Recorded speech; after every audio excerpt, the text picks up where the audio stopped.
राम लक्ष्मण सुग्रीव भेट झाली. दोघांनाही आनंद झाला. रामानं सुग्रीवाला विनंती केली, सुग्रीवा, रावणाच्या तडाख्यातून सीतेला सोडवण्यासाठी तू आणि तुझ्या वानर सेनेचं मला सहाय्य हवंय रे. रामा, मी तुला सर्व तऱ्हेने मदत करण्यास तयार आहे, पण त्याआधी माझा बंधू वाली याची मला भीती वाटते. त्याचा नाश तू करू शकलास तरच तुला मी मदत करू शकेन. इंद्राने वालीला मागे एकदा विजयमाळ दिल्यामुळे त्याला युद्धात अपयश येत नाही. त्यांनी माझी भार्या पण आपल्याकडे बंदिस्त करून ठेवली आहे. पण हे घडलं तरी कसं? मागे दुंदुबीचा मुलगा मायासू हा वालीवर चाल करून गेला. वालीने त्याच्यावर मुष्टी प्रहार करताच तो फळाफळा रक्त ओकू लागला. घाबरून त्याने पळ काढलं. तो थेट गुहेतून पाताळात गेला. वाली पण पाठोपाठ पाताळात शिरला. मी गुहेच्या दरवाजाजवळ उभाच होतो. वाली आत शिरला. त्या गोष्टीला जवळजवळ 2 वर्ष होत आली, पण वाली काही परत आला नाही. तेव्हा वाली नक्की मरण पावला असे समजून मी वालीच्या सिंहासनावर बसून राज्य करू लागलो. काही दिवसांनी मायासुरांचे शिर घेऊन प्रत्यक्ष वालीच माझ्या समोर उभा. मला सिंहासनावर बसलेला पाहून तो चवताळला व माझा वध करण्याच्या उद्देशाने माझ्यावर धावून आला.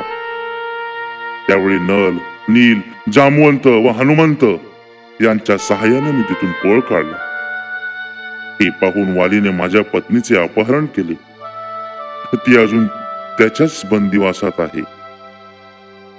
मी ही वाली इतकाच शूर आहे, पण वालीला इंद्राकडून मिळालेल्या विजयमालेने विजयाचे पारडे नेहमी त्याच्याकडेच झुकते. ठीक आहे, ठीक आहे सुग्रीवा, घाबरू नको. तू कोणत्या पेचात सापडला आहेस ते मला कळलंय. प्रथम वालीचा वध करून तुझ्या बायकोला सोडवून आणू आणि मगच आपण सीतेचा शोध घेण्याच्या कामाला लागूया. तू आत्ताच वालीला युद्धाचं आव्हान दे. पण रामा, वालीशी युद्ध करणे इतके सोपे नाही. हा पहा, दुंदुबीच्या प्रेताचा प्रचंड असा सांगाडा पडला आहे. तो तू जर नुसत्या पायाच्या अंगठ्याने पर्वताकडे ढकलू शकलास, अथवा एका बाणाने या प्रचंड ताड वृक्षापैकी एक तरी पाडू शकलास, तरी मला तुझ्या सामर्थ्याची कल्पना येईल व माझा आत्मविश्वास वाढेल. एवढंच ना? एवढंच ना असं म्हणून रामानं दुंदुभीचं प्रेत नुसत्या पायाच्या अंगठ्यानं उडवल्याबरोबर ते पार पर्वताच्या पायथ्याशी जाऊन पडलं. त्यानंतर सोडलेल्या एकाच बाणात एक नव्हे तर 7 ताडवृक्ष धडाधड कोसळून पडले. सुग्रीवाला खूप आनंद झाला. त्यानं रावण सीतेला पळवून नेत असतानाचे सीतेनं टाकलेले दागिने रामापुढे ठेवले. ते सीतेचेच दागिने आहेत हे रामानं ओळखलं. लक्ष्मणाला मात्र तिच्या पायातले पैंजणच तेवढे ओळखता आले, कारण तो तिच्या मुखाकडे कधीच पाहत नसे. त्याची नजर सदैव तिच्या पायाकडेच असे. या दागिन्यांमुळे सीता रावणाकडेच आहे हे नक्की झालं. सुग्रीवा, आता प्रथम तू वालीला युद्धाचं आव्हान दे. रामानं सुग्रीवाला सुचवलं. ताबडतोब सुग्रीवानं वालीला युद्धाचं आव्हान दिलं. दोघांचं युद्ध सुरू झालं. वालीच्या आक्रमक पवित्र्यापुढे सुग्रीवाचं काहीच चालेना. तो रामाकडून होणाऱ्या बाणांच्या वर्षावाची वाट पाहत होता, पण रामाकडून बाण सुटलाच नाही. तेव्हा मात्र सुग्रीवानं युद्धातून पळ काढला. तो रामावर अतिशय चिडला. रामानं आपला विश्वासघात केला असं त्याला वाटलं. तसं त्यानं रामाला सांगताच राम म्हणाला, तुम्ही दोघे इतके सारखे दिसत होतात की मी बाण नेमका कोणावर सोडायचा हेच माझ्या लक्षात येत नव्हतं. समजा वाली म्हणून मी बाण सोडला असता आणि तो नेमका तुला लागला असता तर केवढी भयानक गोष्ट झाली असती. आपला मुख्य हेतू तर साध्य झाला नसता, पण विनाकारण मला मात्र लोकांनी दूषण दिलं असतं. तेव्हा सुग्रीवा, यावेळची तुझी माघार तू विसरून त्याबद्दल मनात अजिबात खंत करू नकोस. आपण वालीला पुन्हा युद्धाचं आव्हान देऊया. मात्र या वेळेला एक गोष्ट तू करायची. तू तुझ्या गळ्यात विविध रंगी फुलांचा जाडसा हार घालून लढायला जाईल.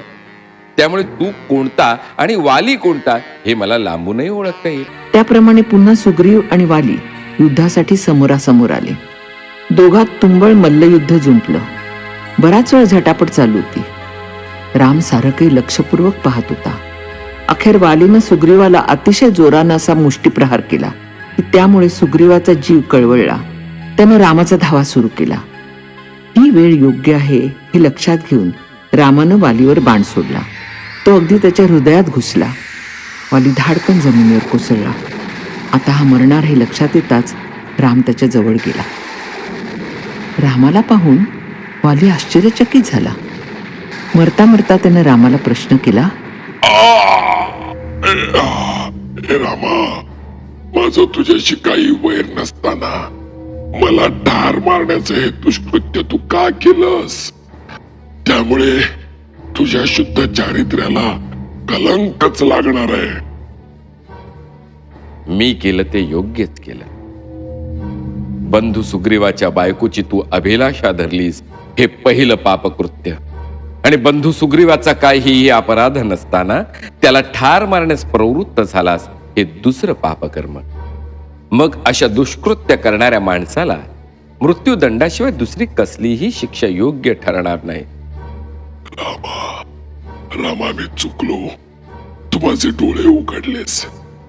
माझ्या गादीवर आता तू सुग्रीवाला बसव. सुग्रीवा, मला क्षमा कर. मी भाग्यवान की निदान मला पुण्यवान श्रीरामाच्या हातून मरण येत आहे. सुग्रीवा, सीतामाईला रावणाच्या तावडीतून आणायला श्रीरामाला तू तू तू सर्व तऱ्हेची मदत कर. एवढं सांगून वालीनं आनंदानं प्राण सोडला. तात्पर्य काय? तर परस्त्री अभिलाषा आणि निरपराध्यांचा छळ करणाऱ्यांना कठोर शासन करायलाच हवं.